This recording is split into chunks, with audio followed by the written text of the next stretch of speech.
Products Inc. is based in California and manufactures cannabis-infused edibles, which it sells to both the regulated medicinal and adult use recreational markets.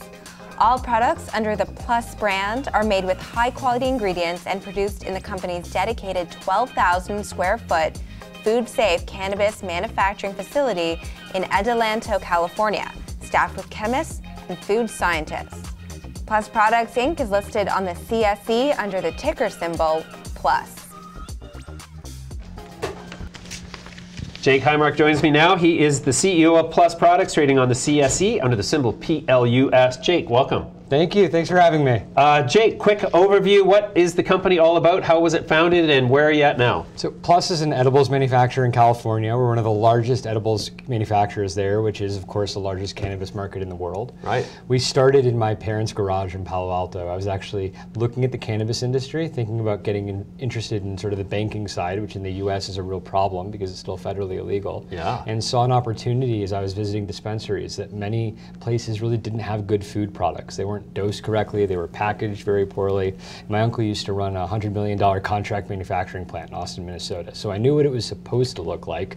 I didn't really know how to do it. We had to figure that out along the way. Sure. But we started there, and we grew sort of through the last 3 years to be one of the larger players in California. Wow. So your gummies, I take it, are available in like MedMen stores, for example? They're available in most stores in California. MedMen is one of the stores that are actually not available. Oh, okay. Great, so tell me, what is the dosage that is the most popular? Yeah, so we focused on low dose edibles. So we found that people are using... Good strategy. It is, right? Because it turns out you can actually have more than one. Yeah. We found that the key to cannabis edibles is, first of all, on the company side, getting the dosage right. Right. And then on the other side, what you have to do on the consumer side is start to understand how the dosage works. So by having low, really consistent dosage, you can find your just right, that's what we call it. When you have that dose that maybe it's 5 milligrams for some and 10 for others, or maybe it's 2.5 milligrams, you need to bite them in half. Right. And by providing low dose edibles that sort of speak to everybody, everybody can find their own just right, which really well. Interesting. So what kind of sales volume are you doing presently?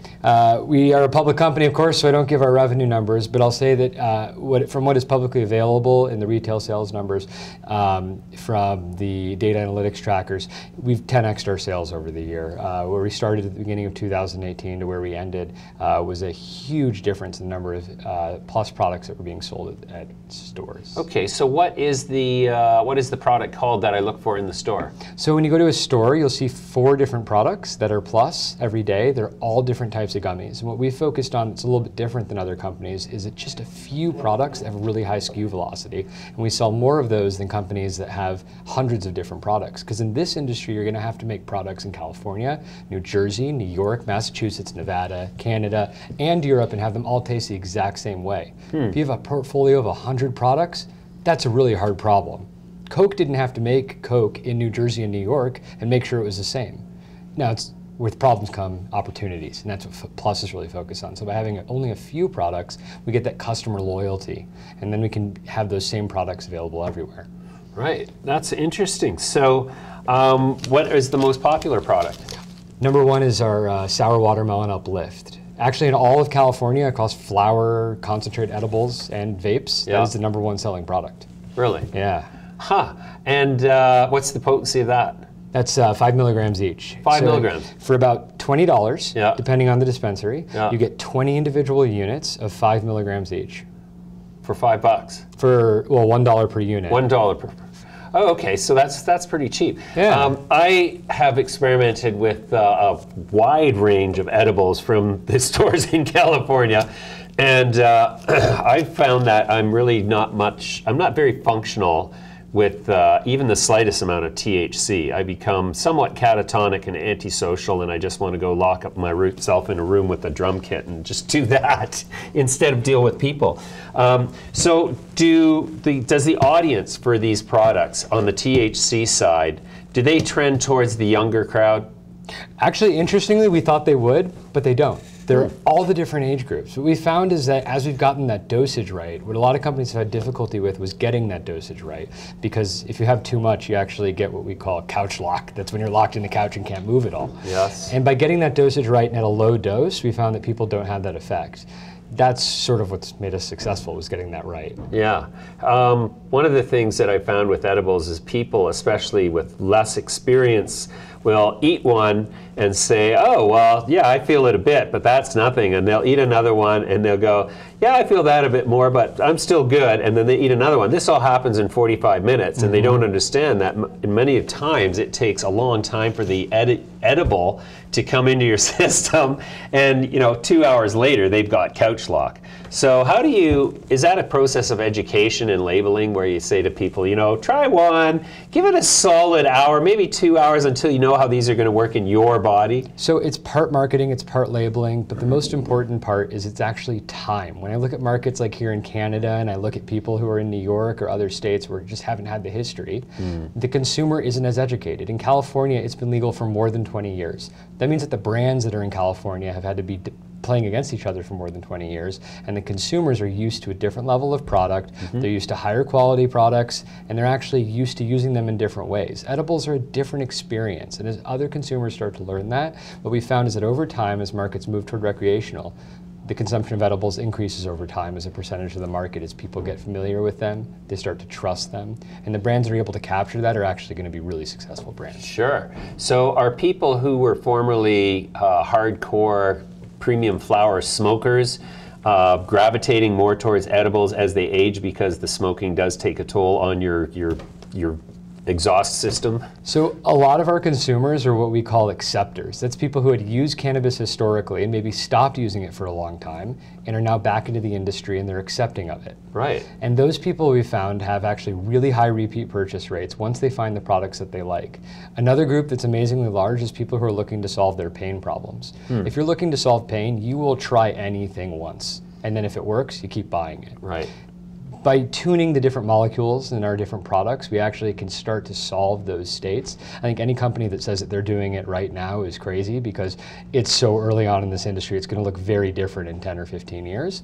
But the companies that are focusing on getting that right, we think are going to create really successful brands. Wow. Where do you source your inputs, your THC and CBD? We have two main suppliers in California, but what's really important to understand about Plus is we focus just on the food manufacturing part. Less than 1% of what we do is actually the cannabis content. We have a really strict regimen of testing to make sure that as we source, that we're getting the right compounds in there and we're mixing them together in a way that's really consistent, but it's sort of input agnostic. It can be BHO, it can be ethanol, it can be different types of input material. And as we go to other jurisdictions, that's really important because if you want to make something that's the exact same in every place, and you're going to have different extractors and different suppliers, if you're not going to own the whole supply chain, you need to actually focus on making sure that you can work with different quality and quantities of inputs. Do you guys have a CBD-focused line? We do. We have a CBD-only product. It's our pineapple and coconut, what we call CBD Relief. It's actually the top 4 seller in California, meaning it's number 4. Wow, yeah. Yeah. So what is the dosage of CBD in there? That's 5 milligrams of CBD. Now, the state of California only allows at the most 100 milligrams of CBD in each product. And we think companies like Plus have a responsibility to help educate not just consumers, but the regulators as well. It's quite clear that higher doses of CBD are really important to getting the effects of CBD, and so we're working with them. So when you say 100 milligrams max, is that like the whole package? The whole package can only have 100 milligrams. I do 43 milligrams per dose each day, and that's just like, that just keeps me mellow and feeling sort of groovy. We found that 50 milligrams is about the just right for many people, but of course some people, it can be a very large person, it could be a small amount depending on how it works for you. We joined the National Cannabis Roundtable led by John Boehner to actually start working on regulating the cannabis industry, and we're interested in the CBD industry as well at a national level. I think that you have to play both on the product side and the marketing side, but also help regulators understand, because they want to do the right things. They don't know very much about this, especially when it's illegal in the US to do research, and it's something that companies like us have a responsibility to help change. Sure. Will you participate in the Canadian market when it's legal here, which is supposed to be October this year? Yeah, we've been talking to a lot of potential people up here in Canada. I think that the most important thing for us is that we have a really successful product. in California, it's sort of like playing in the major leagues, if you're familiar with baseball. Yeah, it's like being the Yankees if you can win there. And then you go to other markets where people aren't used to making products. We make hundreds of thousands of products a month. That's hundreds of thousands of times that we get it wrong, that we can get it right the next month. Right. That gives us a lot of learning. So when we launch in other jurisdictions, we want to make sure that we control the manufacturing process. That doesn't mean that we have to actually own it. It just means that we have to control it. And that's really important to the product quality. And we think product quality and what we call leading with product is a way to actually help develop the brand in the long run in this industry. Sure, sure. So did you guys sort of pioneer the creation of these from back before it was illegal, or are you recent to this? Good question. We actually started in the medical market in California with the cannabis-infused gum. It has all these great attributes. It's low calorie. It's fast acting. I thought it was going to be a hit. Yeah. Turns out, and this is where by making lots of things you learn, that's actually a little bit too far ahead of the consumer, even in California where people have been doing it for so long. So all these learnings about what makes it successful, we've actually learned by putting them in the market. We've had to adjust machinery. We've had to adjust our recipes just to get it right. And that's what we're bringing with us as we go to other places.